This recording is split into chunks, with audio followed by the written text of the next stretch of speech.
لله عبد القادر والمدد يا جيلاني باز الله أبا صالح. Abdullah Al-Jubai suatu kali berkata, Syekh Abdul Qadir Al-Jalani memiliki seorang murid bernama Umar Al-Hawali. Dia meninggalkan Baghdad dan tinggal di tempat lain selama beberapa tahun. Ketika ia akhirnya kembali ke Baghdad, maka aku berkata kepadanya, sekian lama ini, kamu berada di mana? Dia menjawab, aku mengembara, menyinggahi kota-kota di Suriah, Mesir, Persia, dan aku bertemu dengan 360 syekh, yang kesemuanya adalah para wali Allah. Tidak ada seorang pun dari mereka yang tidak berkata, Syekh Abdul Qadir Al-Jalani adalah syekh kami, dan merupakan pembimbing teladan kami menuju Allah Subhanahu wa Ta'ala. Syekh Hamad Ad-Dabas konon berkata, ketika Syekh Abdul Qadir Al-Jalani yang pada waktu itu masih remaja disebut dalam majelisnya, aku melihat dua tanda di kepalanya yang terpasang tegak di antara kebinatangan terendah dan kedaulatan tertinggi, dan aku telah mendengar tentara kerajaannya memanggil-manggil dengan suara yang keras lagi jelas pada cakrawala tertinggi. Syekh Hamad Ad-Dabas kemudian berkata, kamu adalah penghuni para arifin di zamanmu nanti. Panjimu tertancap kuat untuk dibentangkan, baik dari kawasan timur sampai kawasan barat. Pundak orang-orang di zamanmu akan tunduk di bawah kendalimu, dan kamu akan diangkat suatu tingkatan spiritual yang mengungguli semua orang yang sebaya denganmu.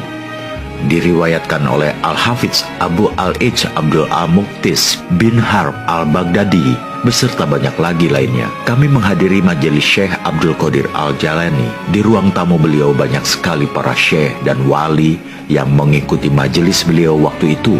Ada sekitar kurang lebihnya 47 para syekh, dan masih banyak lagi yang berada di dalam majelisnya.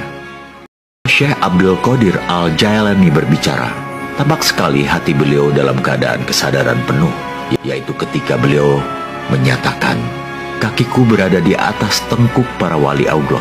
Syekh Ali bin Al-Haiti melangkahkan kakinya saat itu juga, lalu naik beberapa langkah ke mimbar sang syekh, di mana kemudian dia memegang kaki sang syekh dan meletakkannya di atas tengkuknya, sembari memposisikan kepalanya di bawah keliman jubah syekh. Semua yang hadir di situ pun membungkuk seperti yang dilakukan oleh Syekh Al-Haiti, dan tidak ada satupun seorang wali Allah di muka bumi ini yang pada saat itu tidak menundukkan tengkuknya sebagai pengakuan tulus terhadap Syekh Abdul Qadir Al-Jalani, serta sebagai penghormatan kedudukan rohani beliau yang khusus. Ada 300 aulia Allah dan 700 Rizaul Goim yang hadir di majelis itu. Bahkan kumpulan para jin berkumpul pada saat itu. Para jin soleh tersebut keluar dari segala penjuru cakrawala demi menghormati pernyataan beliau tersebut.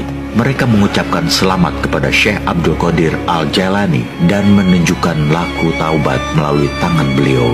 Syekh Al-Makarimi menyatakan, pada hari itu seluruh wali Allah tahu bahwa panji kesultanan wali telah tertancapkan di sisi Syekh Abdul Qadir Al-Jalani. Semua wali dari timur hingga barat serentak membungkukkan badan mematuhi pernyataan beliau ini. Syahid Syekh Khalifatul Akbar berkisah, aku bermimpi bertemu dengan Rasul Shallallahu Alaihi Wasallam tercinta, dan aku bertanya kepada beliau tentang pernyataan Syekh Abdul Qadir Al-Jalani tersebut. Rasul Shallallahu Alaihi Wasallam menjawab, Abdul Qadir Al-Jalani telah mengatakan hal yang sebenarnya, karena dia sang kutub dan dia kuberikan tempat di bawah sayapku dan dalam perlindunganku. Beliau menghabiskan waktunya sehari-hari untuk mengajar dan memberi nasihat kepada umat, dan hidupnya dihabiskan untuk kepentingan dakwah dan menyebarkan ilmu, sehingga karya tulisnya tidak banyak.